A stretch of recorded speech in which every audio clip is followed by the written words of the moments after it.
Thank you guys for watching the pod. If you want to come out and party with me every single week, I'm at Polecats Wednesday night for the best industry night in Chicago. Friday happy hour 4 to 7 at Joy District on the rooftop over the summertime. And the late show at Liquor Box 2 a.m. to 4 a.m. every Friday night. Let's go, champ. I appreciate you. Let's get back to the pod. Well, all right. Battle raps cause I've shaken grown men to the point that they can't even face their own friends. That's why they rhyme about jewels, not life, cause the ice on which they skating is... Welcome back to the Party with Strategy podcast. Very special episode, special guest in the building. Podcaster herself, Mrs. Amanda Arniel. Is it Arnier or Arnier? It is. It's Arnier. It's French or what? It's French, yeah. Nailed it. There you go. She's got a podcast, the Dichotamy Diaries. Yep. Right? Yes. I'm not a great reader, but I did some reading. Okay. So you're going to have to really explain to me, you know, what the pod is about and everything. I mean, it seems you said something about like this man who's just done terrible things to multiple different women and you are speaking with those women. Yeah. Is that what's happening? Yeah. So that's like the most vague way to put it for sure. Yeah. But good job. So this man is my ex-husband. Okay. In the podcast, we call him Dick. Is his name Richard or is he just a dick? He's just a dick, but it's not to like protect his like anonymity because he's all over the fucking internet naked, but like, okay. Yeah. So he's my ex-husband and all of the women that share on the podcast are actually all his exes. So we have like ex-fiancés, ex-girlfriends, ex-wife. I mean, how many episodes can you have? How many exes does he have? A lot. And so I guess like, do you want me to like get into like this, like the reason why I'm doing this? Because it's like, yeah, I mean, like, I want to know everything. Okay. I need to. It's crazy. So we got married. Today's the 17th, right? It yes. is. So I actually got married 2 years ago today. Happy almost anniversary, kind of something like that. Yeah, we're divorced now, but so we got married 2 years ago today, and like prior to like us getting married, it was really like bumpy. But I had met him on Instagram. It Classic. worked. You know, we lived in Scottsdale. He seemed like not the typical like Scottsdale bro. He was like churchy, which is weird given what we know now, but he was Mormon, okay? And everybody was like, don't do that, Amanda. Because I'm like Italian, like Roman Catholic, right? And I know nothing about Mormonism, but like he's being like all cute and being like, come to church with me and blah, blah, blah, blah, blah. Fast forward, I convert. Wait. Hold on. That's a way too big of a fast forward. I got so many questions. You meet this man on Instagram. Yes. You guys are dating? Yes. For how long? Before I converted? Well, definitely before you converted, before you married him. I mean, like, what's the timeline of events here? Was this one of those super fast things where you just all of a sudden fall in love and then the next thing you know, you're married and it's like going all quick and you think it's the love of your life and it's like one of those deals? Kind of, but it seemed not that fast, I guess. Like, I have been married before, like when I was younger, and I said that like I don't want to get married again, and if I do find that person, like I'm going to do things like the right way, like accept them for their flaws because I'm not perfect, like all this shit. And so I met him June of 2021. We dated, and I met him on his birthday. We dated for a few months, probably like 4 months or so. During that time, like he was like picture perfect. He's like an ex-bodybuilder. Like he looks like, I don't know, like a Calvin Klein model, whatever. He's got a little lisp, which everybody they love it. They're like, he's so gay. And I'm like, sorry. But anyways, so like we're dating and everything's perfect. And I think maybe like within the first week or so, he had said something to me like, I'm going to marry you. And I'm like, okay. He love bombed you. Is that what love bombing is? Yes, yeah, for sure. He like atomic love bombed me. He was like, I'm gonna marry you. Like, he was telling everybody at church. He was taking me to church and like introducing me to everyone. Like, this is the woman that I'm gonna marry. And I was like, now that I look back, I'm like, yeah, that was fucking red flag because that's crazy. But I was like, I was eating it up. Like, yeah, it was great. So I ended up converting, and not because he was like, I will only marry a Mormon person, but because like 3 months into dating or so, I'm at his house all the time.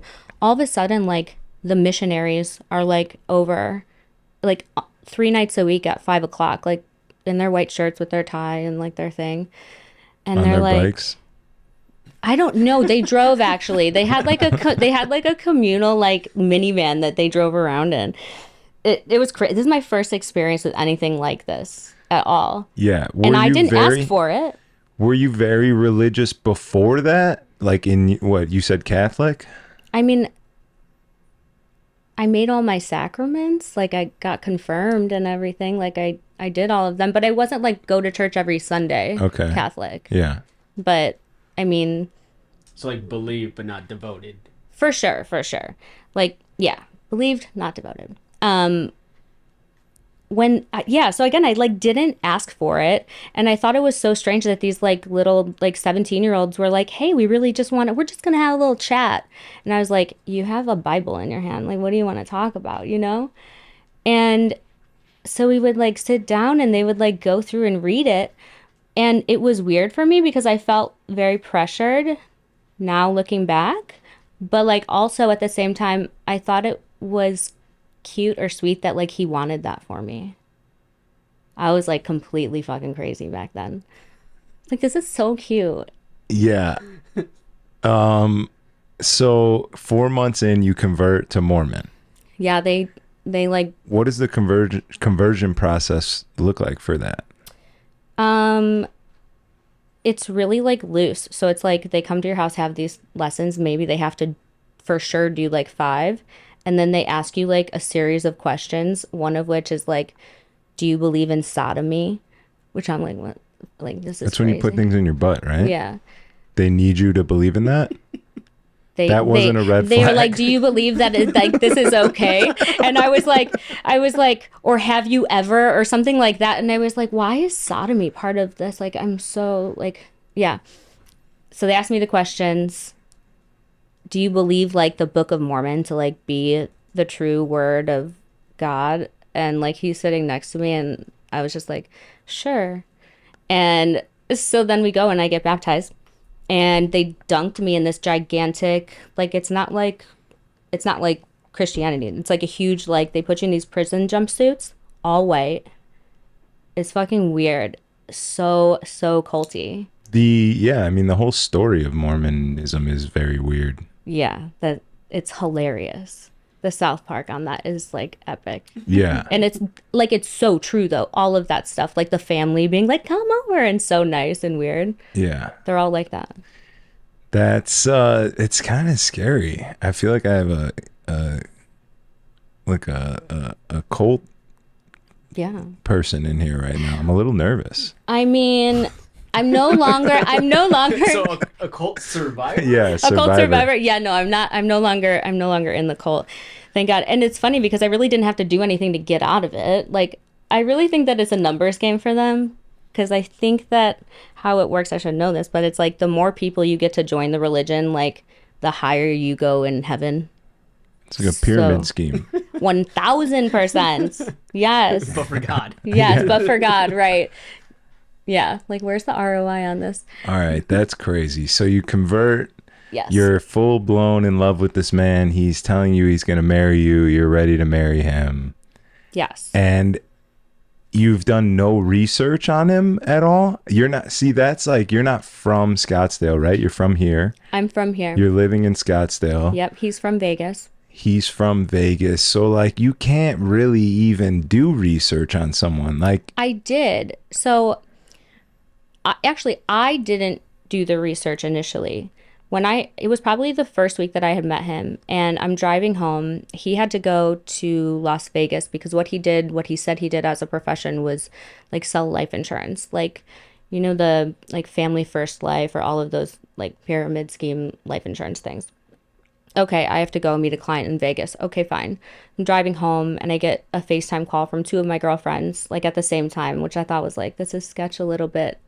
It seems serious. Like, well, so we did some research on Dick, and either this is gonna be your soulmate or you're gonna be really fucking sad. And I'm like, okay. What, did they do like tarot cards? That sounds like a tarot card Right. reading. No, it'll The make skull showed up. yeah, like why is this your soulmate? No, it'll make sense.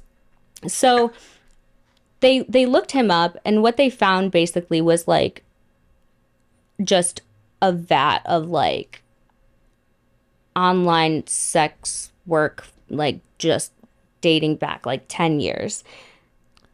Like porn? He was a porn star? I mean, solo, but wait. solo and self-filmed. So was this like something that popped up like on Google when they typed his name in, or was it like they did some digging? So this is the funny part. It doesn't pop up if you type his name. It pops up if you type his name and then gay after. Okay. Yeah. Good to know. Good to know. I'm going to search myself with gay after it when this pod's done. So what they found was basically like a bunch of blog sites that were gay blog sites, basically saying that like this guy is a scammer. This guy, he says that he's straight, but he's like down low, like all of this stuff that was not aligning like with the person that was taking me to church 3 days a week. I was like, what the fuck is going on? This is crazy. Also, there was a lot of stuff about like Findom, like financial domination. Do you know what that is? Mm-mm. Oh god. Really? It was in Euphoria. Yes. I had to on stop there. watching Euphoria Yes. pretty shortly into the first season. Why? It was just very weird to me, and the fact that it was like all about high school kids and then they kept Yeah. taking their titties out, it just got really I didn't weird. like the age part of it, but I I didn't thought like that everything that. else Yeah. was so good though. The Party with Strategy podcast has a brand new sponsor. Make sure you guys go check out Rendezvous Limousine Services for any of your travel needs around the Midwest. It's the best you can get, top notch. Let's be honest, everyone's a little sick of buying Ubers, getting charged for Uber X's like they're black cars, and you know, the market's just not what it used to be. You might as well go with your best bet, Rendezvous Limo Service. They got party buses, they got Sprinter vans, they got Escalades, they got Navigators. Only the best of the best. Make sure you check out Rendezvous Limousine. You can find them on Instagram at RNDZ Limo or their website, Rendezvous Limousine. If you're grammatically challenged like myself, rendezvous is RENDEZVOUS. And we might as well do limousine as well. LIMOUSINE. Rendezvous Limousine, best you can get anywhere you want to go in the Midwest. Airport pickups, drop-offs, party buses, just going to see a friend. Do it in style. You know what I'm saying? Let's get back to the episode. Thank you guys for watching. It's crazy. Like basically there's these guys, like a lot of them gay guys out there that like they just get off on giving him money.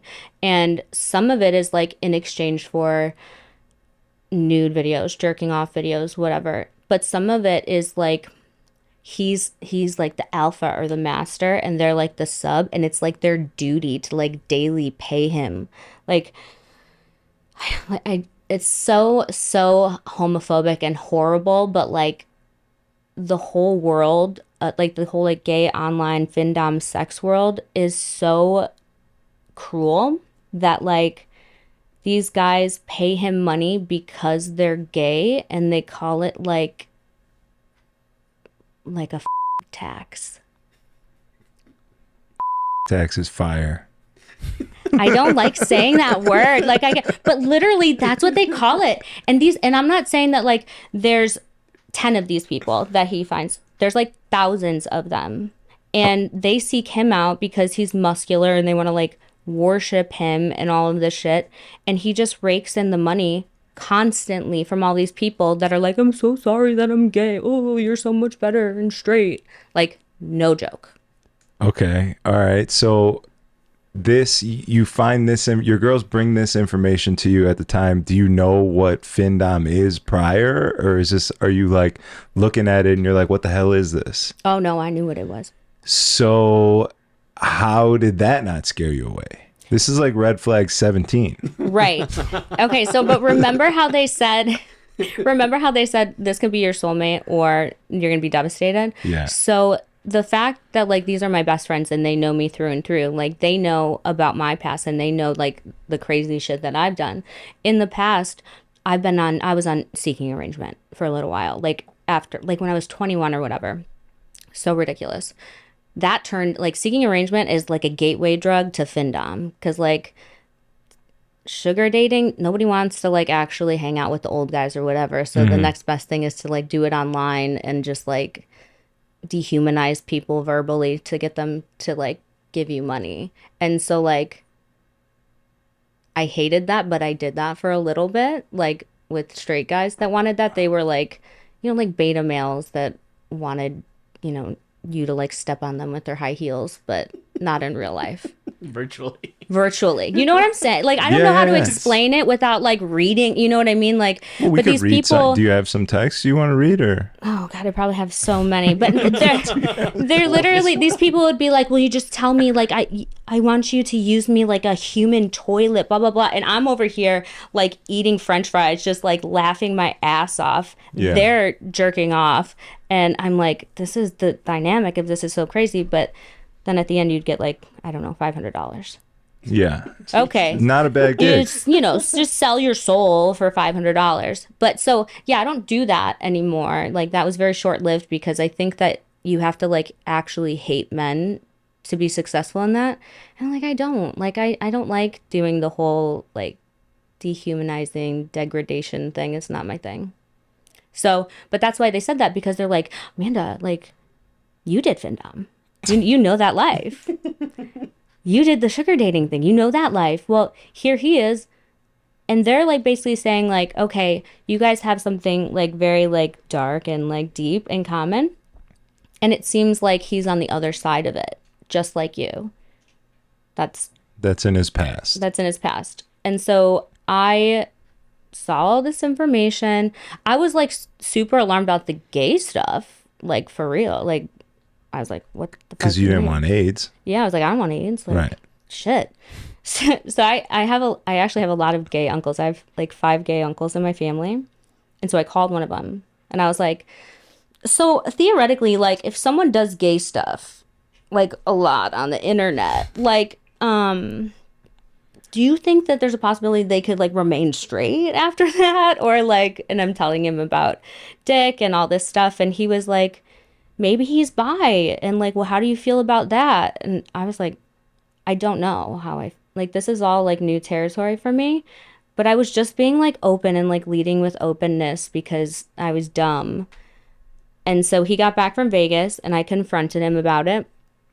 And it was actually like a good conversation. It was like, hey, my friends like looked you up. Don't be embarrassed. It's okay. Like, me too. Like, I've been there. Like, I get it. But I just want to make sure that, like, that's done and over with and in the past. Like, and I asked him, like, a serious question, like, are you gay? Are you straight? Like, do I have any reason to be concerned for my health? And it was all no, no, no. And I think after I asked him, like, are you bi or whatever, he was like, no. And I'm like, but are you sure? I'm like, because maybe, like, I don't know how I feel about that. But, like, he's like, no, for sure, 100%. And so then we just like moved on from that because again, like people have shit that they did in the past that's really fucked up and he's sharing it and it's like bad stuff. Yeah. You know, and being open. So it's like, I don't know. I guess I was trying to be like just leading with forgiveness maybe. And you could like fully just move on from that. There wasn't like, you guys didn't like go out to get hot dogs and he's like taking a bite of the hot dog and you're like, Jesus Christ, what's going on here? Oh my God, he did eat popsicles crazy. Now that you say that, that's literally the craziest thing that you, like, He's being all zesty about it, like just No, like I'm not gobbling kidding you. it. Just like straight, like made it disappear. Like that's how he would eat it. That's not So, we're taught to eat popsicles as young men. This is why I love podcasting so much, because I've done like, I don't know how many episodes, probably like 30 something episodes, hours of talking. And I have not even remembered that like up until right now. So fucking funny. I literally would always be like, can you stop? Why are you doing it like that? Bro, fucking deep throat's better than me. No, I'm just kidding. So that was what, red flag number. Yeah, we need a red flag counter. Honestly, at this point, I'm probably like colorblind. I don't know. Like, maybe I didn't even know what red flags were back then. Yeah, so But I moved on from it. And I was like, okay. I was just putting myself in like his situation, I guess, where I wouldn't want anybody to judge me. And like, would it make me not like be a good candidate for being in love and like having a family and all of that shit, just because I made choices when I was younger out of desperation. Mm-hmm. Yeah. So you move on. we moved on from that. You're a Mormon now. Mm-hmm. When does he propose? So here's the thing. After I convert, he like completely stops going to church. We're not like, maybe we'll go on Sundays once in a while, but it's not as much as it was before I converted. And also like, he's not like being Mormon-ish, I guess. There would be times where we moved in together, and he was like, let's move in together, let's save on the bills, whatever, we're gonna get married. Okay, fine. He would go to the gym. He'd say, okay, I'm going to gym. And he would go for like normally 2 to 3 hours, I would say, was like on average, because he's like all juiced up and whatever. But like one time he went to the gym and he just like went to Vegas and never came home. Like dead ass. Like I'm looking at his location and I'm like, He's just on the way to Vegas. I'm Never like, turns back around. he had nothing with him. Watching it live. Swear to God, watching it live, going down Carefree Highway, I was like, I'm like, is there something wrong? Like, I wonder if like, why would he be I'm like making excuses for him. And then, so I let him get there just so I could like see where he was going. And I'm like, what the fuck? And he's like, yeah, I just had to leave. Like, no reason. I just had to like get here real quick for work. Cause like, In Vegas from Scottsdale is like 2-hour drive. no, it's like 4. Is it? Yeah. I thought it was quick. I thought it was 2 hours. It's 4.5, but if you drive and you speed the whole way, it's 4. Really? And Okay. he would do that It's not all that the close. time. I mean, like this whole story is just kind of like, it's cyclical. It's like he runs away to Vegas. He thinks that it's like in Palatine, right? Like he thinks he can just fucking drive there and just go hang and then come home all the time. And so he left and he's there, and I'm just like okay with it, because I don't know like how to be, because I'm probably like being manipulated at this point. And all of a sudden I get a notification on my phone, and I guess that like when I had found this stuff on the internet before, I like kind of gave myself a little bit of insurance. So on like campsites and stuff, webcamming, you can like create a username obviously, and you can like mark somebody as like your favorite performer, so that when they're online you get a notification. Okay. So I'm looking at my phone and it says my favorite performers online. And I'm like, what the fuck? And I fucking open it up. And dude is just like naked there at his friend's house in Vegas. And I screenshot it and I sent it to him. And I was like, and I'm watching him receive my text message with it. And he turns it off, you know. And he's like, what the fuck? Why are you spying on me? I'm like, this is public. Spying on you, what are you like, why are you doing this, like all the shit. So there's a lot of like hiding things. This is before you were married. This is before we were married. I was like, are you doing this I'm again? still trying to figure out why you guys got married. I know. I think at that point it was just like honestly, this is what it was. I fucking like supported us. Like it was my house. It was my cell phone plan. It was my credit card. And like, it was always from him like, all right, yeah, you get this, I got you. You get this, I got you. and then he would just stop working. Or like he would say he was going to get a big check or a big deal from a life insurance policy, 10 grand, 25 grand, whatever. And he would spend like he already had it with my money, and then it would never come through. And then I truthfully, like, I felt nervous to like ask him for it because he was like so like explosive, and yeah, he would just like run away or some shit. That's wild. Do you like, okay, do you feel like he was really leading the charge in like trying to capture you as his future wife, or were you more so just kind of ignoring all these things and going with it because of the point in your life where you were at, where you're like, I'm looking for love, I want this, like this is, I'm gonna make this happen, like you said, like you're leading with forgiveness and openness because you had already been through a marriage, and you were like, I'm more accepting of someone's flaws. You're just kind of looking away from all this shit because you're like, whatever, this is what I want. I think a little bit of both, because I knew that I wanted to be married and like have a husband and have children and like have like be on a team with somebody, you know. That's what he said that he wanted, but like his actions weren't that, like, at all. Like he never was like a, you know, people are like we when you're talking about like you and your girlfriend or whatever. Like he was always like me, I, like that. And I noticed that at the point where I think at the point when I realized that like maybe he doesn't want the same things as me and this was all like manipulation, I was so far in the hole financially, and I was just like, well, let's gamble on this, and okay, maybe he will be better. Truthfully, that's what I can't put myself back there because I'm not the same person now, but like it was like probably out of desperation that I was like, okay. Like you were pot committed. You're like, fuck it, I've gone this far. Yeah, because I was like, okay, if I leave now, I literally have nothing, and then I wouldn't have a person either, so might as well just see it through. Oh, it's also important to mention too, like he's a degenerate gambler.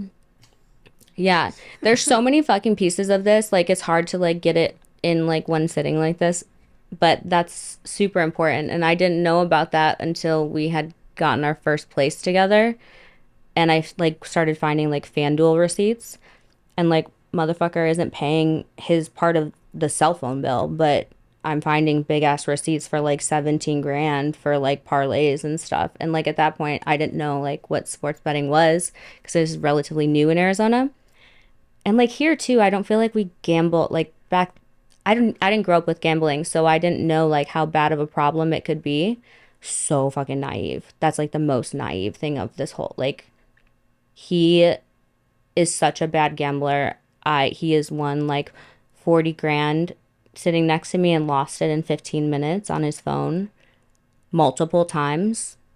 Like stuff that could have like gotten us both out of the debt he put us in, and just he's like a kamikaze. Like it's like if he loses one hand of blackjack, he's like, triple down. You know, we got to go harder.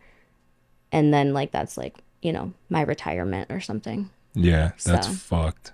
Yeah. So you guys get married. This guy's obviously insane from all the things we've heard. How long does it last? We were married in June of 22. He abandoned me in August like 25th. I was at my girlfriend's place getting my lashes done with my eyes taped closed, and my phone was like just going off like on my stomach, and I was like had this weird feeling. I'm like, something's not right now. So 2 hours later, I like pick up my phone and I look, and the Ring doorbell, and here's my husband at the time, and he puts fucking duct tape over the Ring doorbell and like blocks it so that like I can't see, but you can hear what he's doing. And he just moved all of his shit out of the house. So it's like we were married what, like 2 maybe 3 months, and he just like disappeared. Holy fuck. Yeah.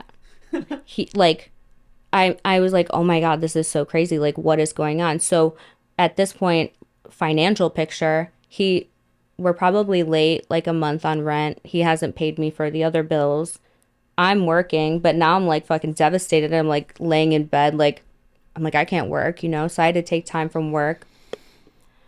I end up finding out that he had went to Vegas, like he fled to Vegas, and then the next thing I knew, I saw him like live on fucking TikTok in Hawaii.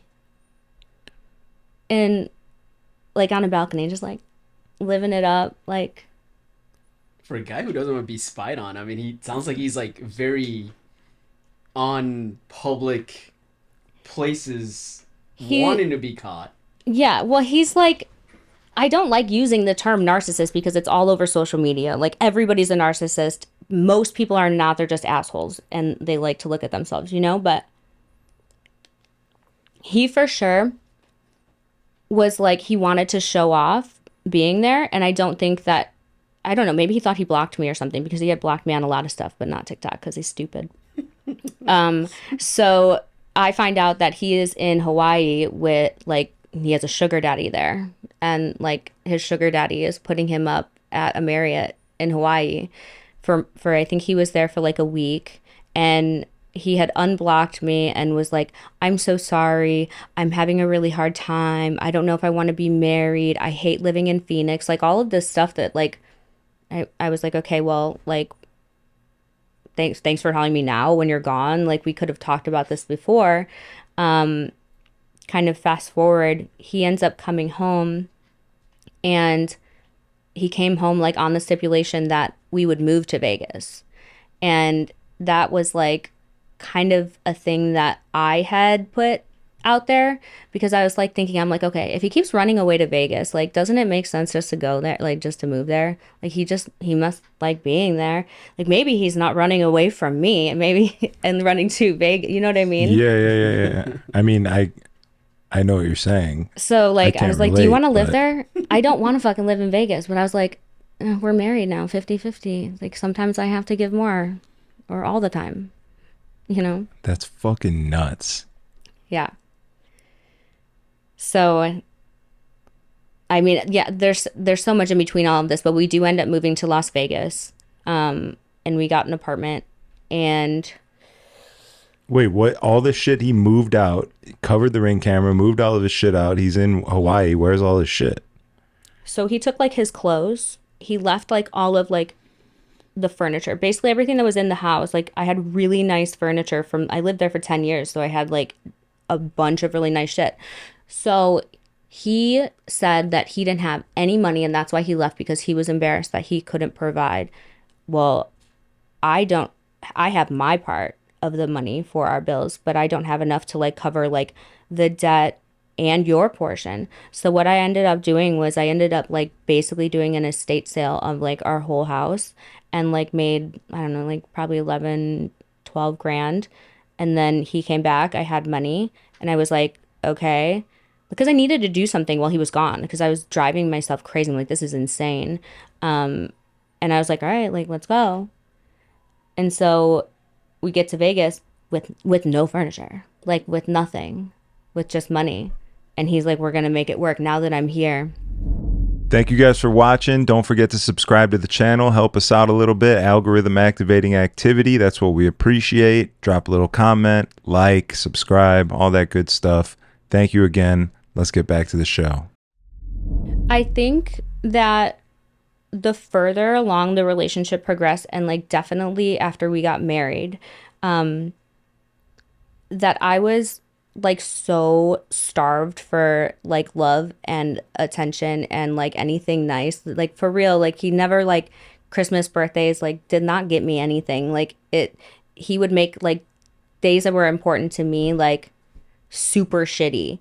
And you know, like, and then it was so like when he would give me like, hey, let's look at apartments in Las Vegas, and hey, you know, he would like give me little breadcrumbs of love and like keep me hanging on a little bit. So it wasn't necessarily that I was completely blind to everything that had gone on, because I was certainly like feeling it and I felt fucking crazy, but I was just like, I'm by myself here. Like my family's all here, like my support, all my friends, Like they saw through him within like the first like 5 or 6 months, and like a few of them stayed, but like some of them just like cut communication off with me, and they stopped talking to me. So I'm like, who am I supposed to bounce stuff off Well, of, did they dude? try and tell? Were they like, "Hey, what the fuck you doing? This guy's terrible," and you were They- kind of like, "No, I got it." There was never like adult communication like that. It was more so like, don't you think he's gay? Like that. So they like would say it, but they won't be upfront about right, it. and they'd be like, don't you think he's gay? And I'd be like this, well, no, like the sex is really good. I feel like I know gay people. Like I don't know if a gay man Gay could. dudes don't fuck like that. Gay dudes don't have, like, we were having sex literally, it was like 3 times a day. Like it was really good, and I was just like, I feel like if he was truthfully gay, like this wouldn't be like this, you know? But that's just one small piece of the puzzle here, him being gay. There's so many other Dude. horrific things. I mean, It's- it's not even a horrific thing for him to be gay, but there's so many bad things he's doing. So many bad things. I think that I was just it was like out of desperation because I didn't know. I was also embarrassed. I was also embarrassed by like how much I had let him get away with that I hadn't told anybody about. So at this point, you're just trying to hold it all together. You don't really want it to fall apart because you don't want people to see it. You don't want it to be a reality. You're still thinking at some point, somehow, some way, it'll get Well, I just like better. the thing for me was like, I was like, why did you marry me if you wanted to run away?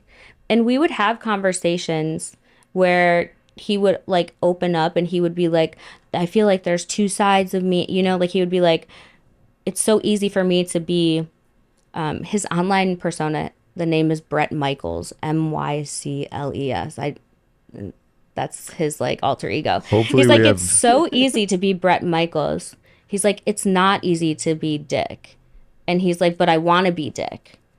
And like, I felt like I'm looking at this person who is like going through this internal struggle that I loved. And I was like, yeah, I was a fixer then, you know, I was like, well, how can I help you? Like, also, I don't have anything else to be able to help you. Now, like, you need to help us.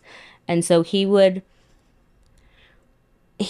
have like little spurts where he was like really lovey-dovey and very like committed and like post pictures of us and stuff like that, but it was like super short-lived. But he would like, I feel, strategically place those so that it like kept me there long enough. So he was pretty much a master manipulator. At Oh, that he point. for 100% is, yeah. I mean, I don't know. To be a master manipulator, you got to be like, I don't know this guy whatsoever, but I got to imagine he's not the smartest guy. He's not super savvy. He doesn't sound like he's very good at manipulating. Like a master manipulator to me is like someone who could run a fucking business and manipulate hundreds of employees to make them millions and millions of dollars and be like, use that to find success in life, not to just fuck over some woman or a bunch of women, I guess. And like, I don't know, master manipulators, like, it's got a negative connotation, but I feel like it's almost a good trait, you know, So- like a, Yeah, I mean, I think that manipulation, right, is synonymous with basically getting what you want, right? And in terms of business, like, then everyone's a manipulator if they're successful. yeah. I believe now, after going through all of this and talking with all of the other people that he did this to, that so I think that all of it stems from like his gambling addiction. So the gambling addiction is so bad that he just day and night, all hours, is, you know, bet online, or if he's in Vegas, he's going to the casino. So he'll have large sums of money and he'll feel like on top of the world. And when he's on top of the world, that's when he feels like elated and wants to be in a relationship and find love and love bomb, or find like an Amanda or whoever. But it's so short-lived because he will always lose it. And when he's down and he's lost all of his money and he's in this like depressive, like, I don't know, desperate state, that's when he turns to Findom and gay sex work, because, you know, like, he's you know how like in the gay community, like turning a straight guy is like, hey, like we did it, level unlocked. Like that is like he just capitalized on that, you know what I mean? And so he knows that if he loses money, he can just go and do that, and then it just kind of all goes around back into a circle. So yeah, he doesn't have his shit together. That's why I don't sucks. think you can consider this dude a master anything.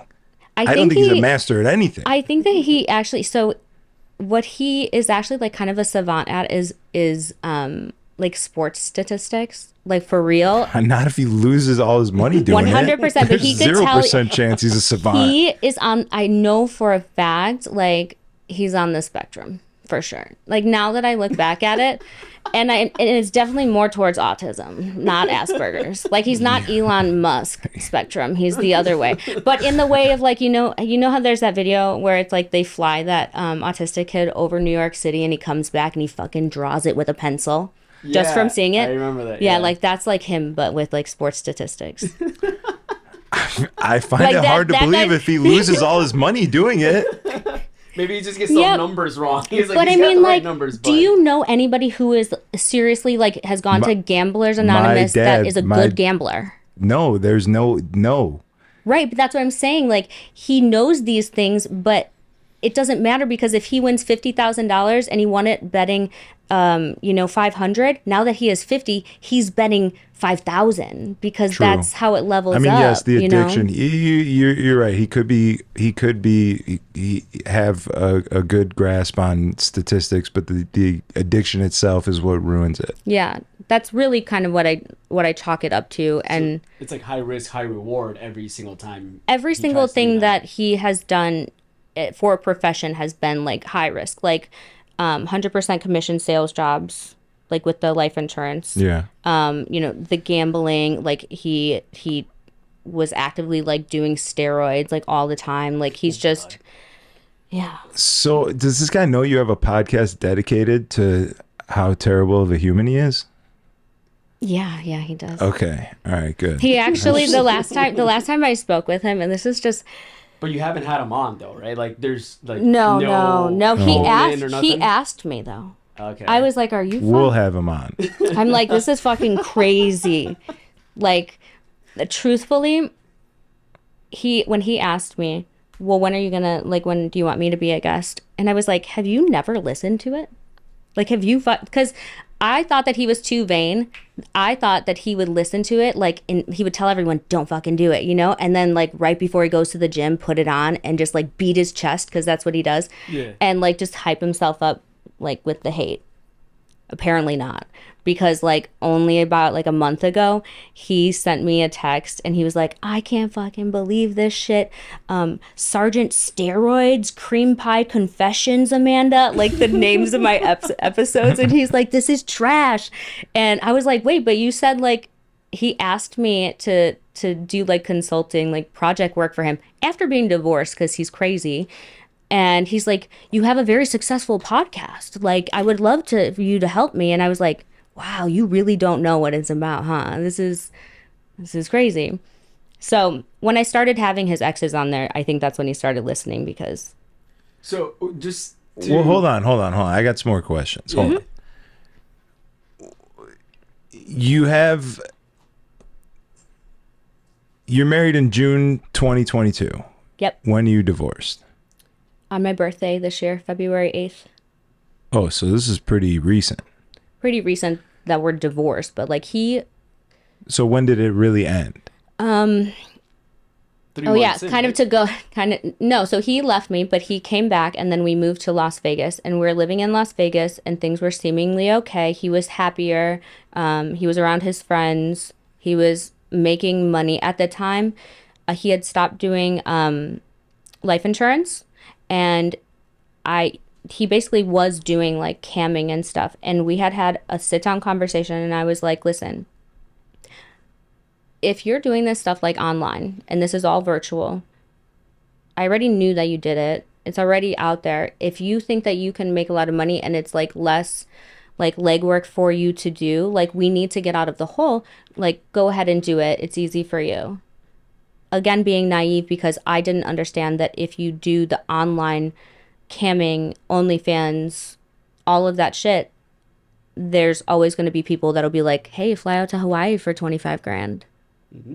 I had no idea. And that's what happened, is that he ended up going back to like escorting, and he would, every time he would abandon me would be like he would be going to do an escorting trip. And I didn't know that until like after we were completely done, that was the case, because I was aware of the OnlyFans and like the sex work stuff because he was openly doing it at that point.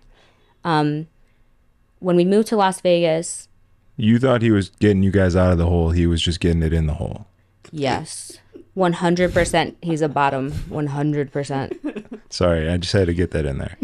It's actually like consistent across all of the exes too, that he is the one that initiates like butt stuff within the relationships too. Like with me, he initiated that. Which is probably why he paid the little Mormon kids to make you fucking confirm that you're into sodomy. You know what? I never thought of that. make sure she likes it. Yeah. But so when we're in Vegas, like kind of the understanding was like I didn't want to be there, but I was doing it for him, and he felt like he was going to like fix all of this for us, and I stupidly believed him, and he was like, I'm going to pay the rent. He was like, when we live in Vegas, like help me with like the marketing of like all of this like OnlyFans stuff. So basically I was like a glorified pimp for him then too. And seriously, and I wasn't working. And I was like getting so fucking depressed there because I was like, I hate Vegas. I don't really have any friends here. And all I'm doing is like posting like clickbait for my nude husband on, like, this is fucking wild. I'm like, I have to get a job. I have to do something. So I finally got a job, and he's every month when the rent comes due, I'm like, hey, babe, you pay the rent? Yeah. All right. Would send money. Here's my part. You pay the rent. Yeah. You just trusted him in that. I did. After all of his fuck ups, you I did. Thought he was paying your rent. Mm-hmm. There was nothing coming under the door. We had a shared email. There was no emails that said like you didn't pay the rent. Nothing. Like nothing.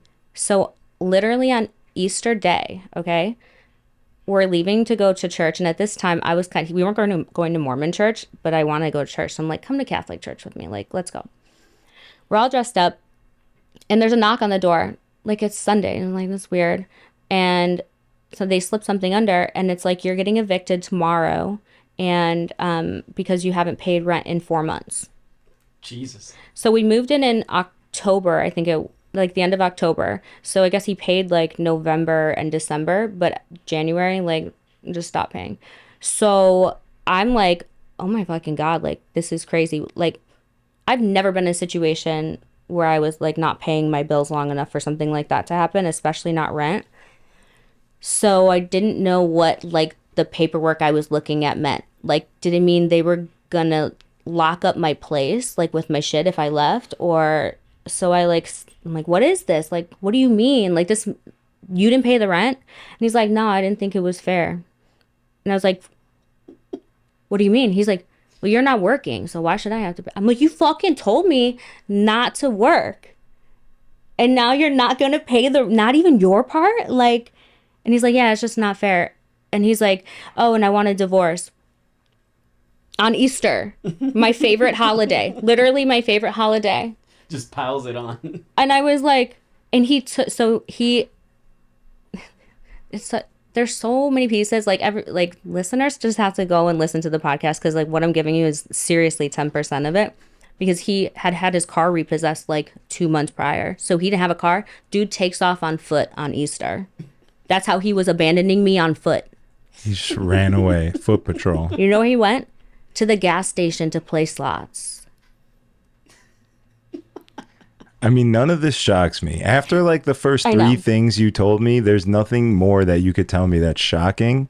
It's crazy to me because I see this type of thing happen often. I don't know how bad it is for a lot of people, but I know that there's horrible men that get with unsuspecting women. I see it because I've had conversations with these men, and in 10 minutes I can just tell that this is a terrible person. Yeah. And then I see them with a woman, and I'm like, how in the world are you with this guy?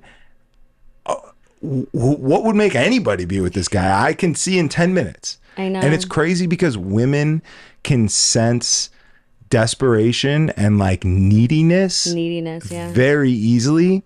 But when it comes to like just scumbagness and deception, they can't see that shit. Yeah. Going back to like the master manipulator thing, right? Like, I think that he is, people like men like this, right, are master manipulators at making the woman believe that the future fake, like the white picket fence, like, yes, that was me, but I want to be this version. I want to be this version so bad. Like, and they'll cry and they'll play the victim and they'll do all of that shit. Like, they're a victim in every past relationship, all of that stuff. And after a while, like, you're learning things about this person.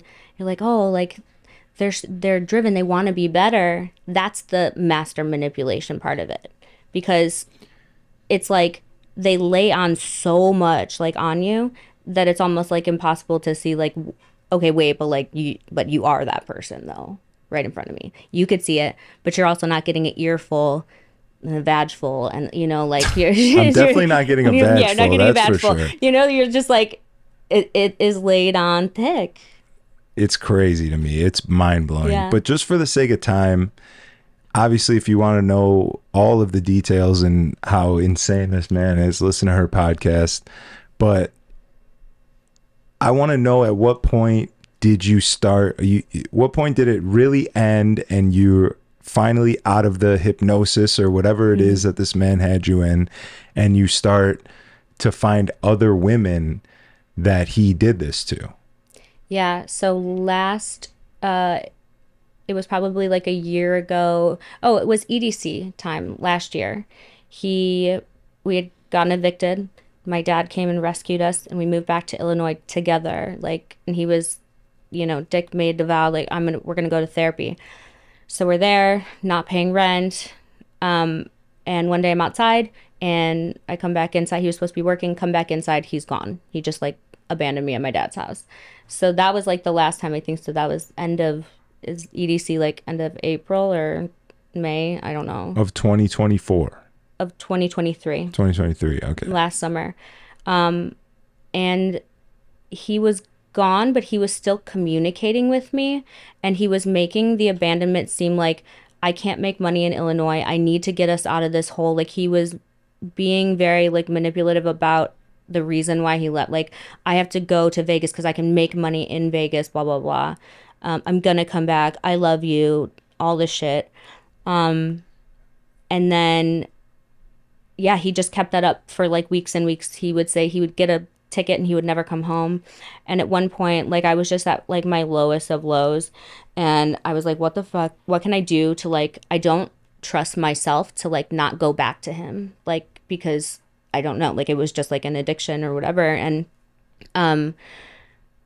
so I just decided to call like the three of his exes that he had like villainized the whole relationship.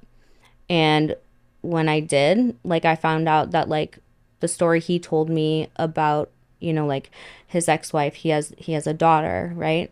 He said that he was coerced into relinquishing his rights. It's not the case. Like, I have documentation of him being like, I want to give up the rights of my child, which is like a crazy realization to find out.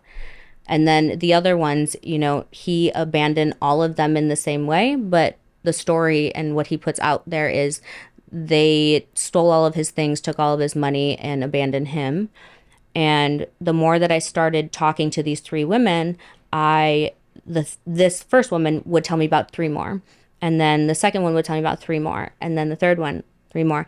And so I made like a timeline, and it ended up having like 17 women since like 2010 probably that he's done this to.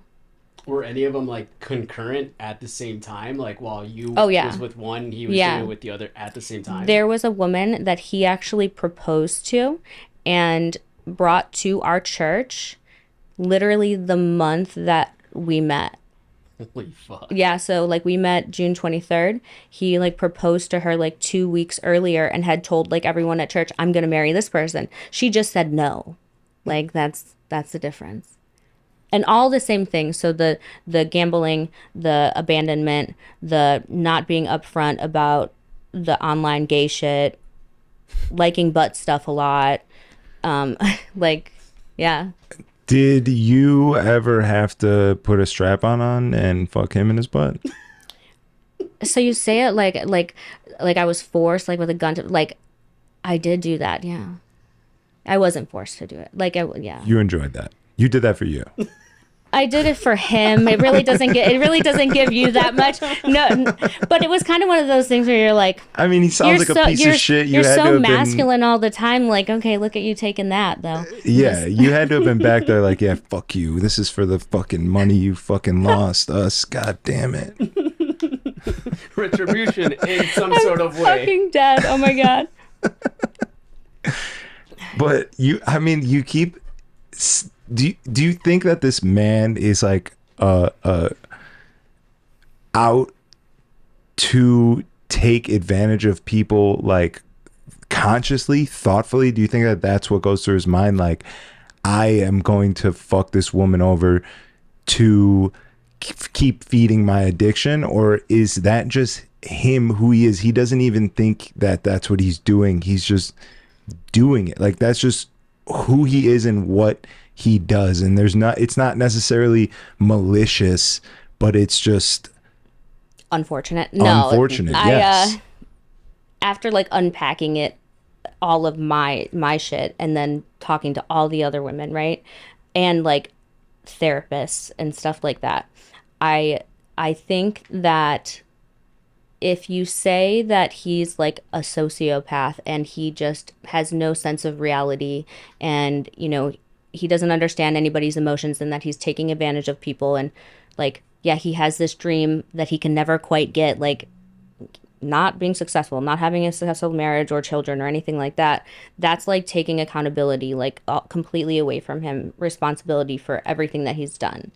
I think, truthfully, that women are just like, if it's a circle, it's just like the sex work. Like, they're just another like means to pay for his gambling in some capacity, and also like have sex whenever he wants, like on command. Like, so I think that that's what it is, and that would be more in line with a psychopath. Like, if we're talking like definitions of mental illness, which I don't love to do, but yeah. So a psychopath, the definition is what? So a psychopath does things and hurts others and manipulates intentionally. Like, they know that they are not going to end up, with you and with children. They're lying to you to get something for themselves. Okay. A sociopath is somebody who believes truthfully what they are telling you. So like, yes, I want that. I want to be better. Like, a sociopath does believe that. It's hard to like, I'm not. And then what? At what point does it fall apart for a sociopath? I don't know. I think maybe it's probably all different. Yeah. But for someone who's like a serial like offender, I did have conversations with his parents, and they said stuff like along the lines of like, well, when he was younger, like we just kind of like, he would do like blank stares or whatever, and like they never like took him in for it. But one of like the most striking things that his father ever said to me was, him and his dad don't have a good relationship, and his dad kept seeing all of these women come in through his life, right? And I think one day he asked him, like, Dick, like, why do you like use women like this? Like, and he's like, because it's so easy, Dad. That's intentional. Yeah, it right? sounds like it, yeah. I think that that's pretty intentional. It's not like, whoops, I fucked up again for the 17th time. Sorry that you have to file bankruptcy. I didn't know it was going to happen. Yeah. Yeah, no, I'm not trying to take I'm not trying to say that this is not his fault in some way. I'm just trying to like, I don't know. I feel like it's like people like this exist, right? And as much as we wish that they didn't, there's horrible people in the world. There's people that do much worse things than that, even though this is all terrible things, but these people exist. So it's more so about understanding the types of people out there than it is to be like, look at what this man has done. He's, you know what I mean? Yeah, Like, and also understanding yourself, I think is more important than understanding everybody else. But it's like I didn't know like what the fuck I wanted. Like, and when I got out of law school, I was like, because I'm a smart person, you know, I was just like, what the fuck do I do? Like, world is my oyster. Like, I know I want a person, and that's just what I stuck to. But I had no idea like who I was, what my values were, which ones were wavering and which ones were solid. And so I think that you really have to like deep dive into and think about, not just say you want something for the future, but think about what that looks like. And then everybody else who comes into your life, like if they don't fit in that, then like fucking leave them. Don't let them into your life. It's easy to say it, but easier said than done. Yeah. Yeah, for sure. It's just, yeah, it's crazy.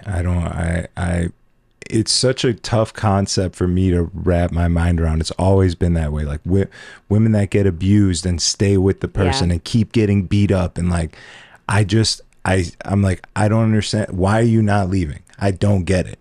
I truthfully it's not a concept that I can comprehend. That's actually even another thing. Like you're going to be like, what the fuck? Why didn't you say this? He literally has a felony. And when he told me what the felony was, he said it just like this. I have a violent felony for strangulation.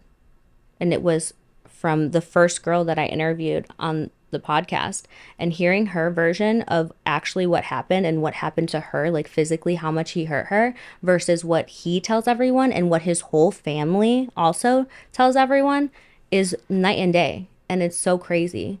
Like this one, I was entrapped and she did this. This one, so intentional. I was bleeding from my gums. He was holding me so hard. It's insane. But the podcast has made Jesus. me feel like less of like a dumbass idiot, because like you feel like that because you're embarrassed. But I literally have found like 16 other women that also like did the exact same thing, that are beautiful, smart, successful. You know, one of them is on the cover of Playboy. The other one's got 6 kids and, you know, a bunch of businesses. Like we're all very similar, but all very different. And the one thing that is like consistent is that like after him, like life is just good. Well, that's good. Sometimes you gotta, you know, discover the worst of life to really be able to discover the best. Yeah. Something like that. I don't know. Someone said that, right? Probably. Probably. Yeah. So what's going on now? You're obviously out of that. You start this pod. How long can this pod last? What happens when you run out of Vicks to interview? Yeah. So I wanted to make sure that I kept season 1 just being all of like his shit. And it's about, I mean, we have one more interview and it's his ex-wife, which is kind of like the cherry on top of everything, because she was the first one and she has seen all of the other ones happen. And also she has a child with him. So we're going to be recording with her soon. Why didn't she save anyone? I think at the beginning, she tried to, and like, it's She one of probably those got shot things down. where like, if she would have reached out to me and I tell her this, and I have told all the other ones who said like, I feel bad, I should have told you. I was so fucking manipulated and just like out of my mind at that point. I would have been like, fuck you, you don't know him, that's Yeah, my you man. probably want him back. Yeah. Get off his dick, like, yeah. Well, it's like the excuse that everyone says, like, well, he's not like that with me. Because you Totally. think you're the different You're one. you're the reason that everything is going to be different, which is also a little narcissistic in and of itself. You know, you're like, I can change him. It's like, what makes you so special? Yeah, we're all a little insane. So But yeah, I mean, the podcast season 1 is going to be done relatively soon. There's a lot of really fun things happening with like potential shows and like the story is just crazy. It's like if you think about the Tinder swindler or anything like that, on the scale of financial scamming, it's not as big, but I mean, he's a serial offender of multiple people in the same way. So, Yeah, what can like is there any actual law that he breaks or anything that he can actually get in trouble for? I mean, because the Tinder swindler's not even in trouble, right? yeah, not even in trouble because okay, so coercion is now a misdemeanor in like a handful of states. And that is like very, very recent. It wasn't before. So I think what they're doing, there's a whole bunch of like organizations like dedicated to like the love scam, the romance fraud, like all of that stuff to like make it criminal in some capacity. But I think the only thing that exists right now is coercion. So because the Tinder swindler isn't in trouble because all he did was be like, hey, my enemies are after me, like fucking send me 40 grand, and the girl would send 40 grand. It wasn't like he was going in and stealing, which would then be a crime. Right, yeah. But I think that there's a lot of people lobbying for it. I think that there's a lot of documentaries that are like bringing light to the fact that coercion and emotional manipulation, financial manipulation, and abuse is a real thing that people go through. It's hard, like, because, you know, you get punched in the face by your husband, like, you got a black eye, like, you can go to the cops and be like, hey, look, like, he did this. Yeah, but also that's assault, and that's like actually Right, that's a crime. But like real... all of the stuff that I'm talking about, like I theoretically right now like could not go to the police and be like, he did this. And it's not the same, like, because there's no bruises, like, it didn't happen and it's not bad. So how do you, the question really is like, how do you decipher, like, what part is the worst part and then start holding these people accountable legally? Well, what would you even hold them accountable legally for? There is not, then they're not Emotional breaking manipulation. the law, but that's not a law. Financial abuse. Financial abuse should be like telling your wife to like quit her job and like holding all of the money and making, like, I had to ask him for money to go to get groceries, you know? Yeah, but at some point there becomes like a level at which you want the government involved in your life. You know what I'm saying? You invite them into your life like, oh, this could protect me because I went through this thing where my husband lied to me and did this and, you know, manipulated me. Now all of a sudden the government's in your life telling you what the hell you and your husband could do, which is not necessarily something you want. No, you for know sure. What I mean? Yeah, I mean, I am very much like anti-government, like big government. So 100%. I think it's different like when you're a victim and there's nothing that can be done about what has been done to you. Like, you kind of like grasp for straws, like what can I get him in trouble for? Like, he's a felon. There's gotta be fucking something that I can send him back to jail for, you know? But it becomes hard though, because even then, it does. How, without you agreeing, which is what he's making you pretty much do to whatever he's doing, it's hard to come up with a rule to be broken if you're okaying it to an extent. Right. Yeah, I mean, you would have to prove, legally, you would have to prove that at the time that you made that choice and agreed to it, that you were like mentally incapacitated, which I would say to some extent, like all of the exes and myself were, because we were being so fucking like literally just like mental abuse. It's just fucking crazy. But yeah, I actually have uncovered like there's one crime that he did commit that I recently uncovered through one of the exes that he will go back to jail if I can get the documentation. I was like, fuck yes, this is the good. opening you needed. I'm like, we've done 900 hours of podcasting and we just found this. Yeah. Like, he was stupid with that one, but yeah. Well, good luck. I hope it comes through. I just think that it's not so much about like fucking like, oh, I want to get him back. I want to put him in jail. Like, talking about it has opened up like so many opportunities for me, but also so many people are listening to it and saying that like they feel like they can talk about it, like because the shame that you feel when you like go through something like this, it's not good. Like it doesn't feel good. Yeah, I can't imagine. I mean, yeah, it's and especially because there's no law to say that what this man did was illegal and wrong. And I mean, it's obviously wrong, but it's like, you know, if he can't get in trouble for it, the question is like, what did he do? You know what I mean? Like, and I think that this is like, if we talk about like right here, like today, I have to file for bankruptcy because he literally was like, you have 401ks, but you have credit card debt. You should take those out. Spent my 401ks. I don't have my 401ks. He credit card debt up the fucking ass. Like all of the debt that we, you know, accumulated is in my name. And he did that strategically or because he had bad credit. But so, you know, we get divorced and he's responsible for 50%. But the judge is like, yeah, but Amanda, you have to pay it and then you have to show him a receipt and then he'll reimburse you. Bitch, when the fuck did Dick ever reimburse anybody or pay back anybody? You know, like, so it's one of those things where I'm like, I just have to file for bankruptcy. And it's crazy because there's nothing, like you said, there's no laws. Did you do anything wrong?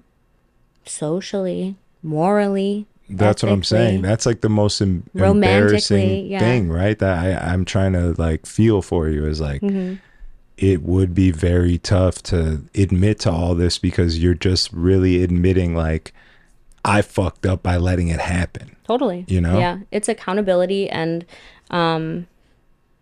just honesty. I think that we all have like this propensity to like want to appear perfect all the time, social media, like all of that stuff, and I am just like over it. Like this is who I am. Like I have like a sailor truck driver mouth. I'm Italian, like, and I fucking wasted all of my money on a Mormon gay guy.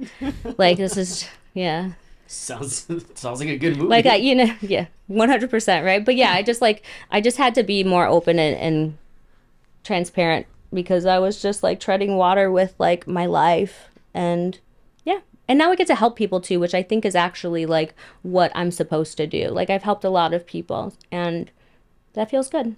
That's awesome. That's good. So definitely check out your podcast. What's it on? Everything? YouTube, Spotify, Apple, all that? Yep.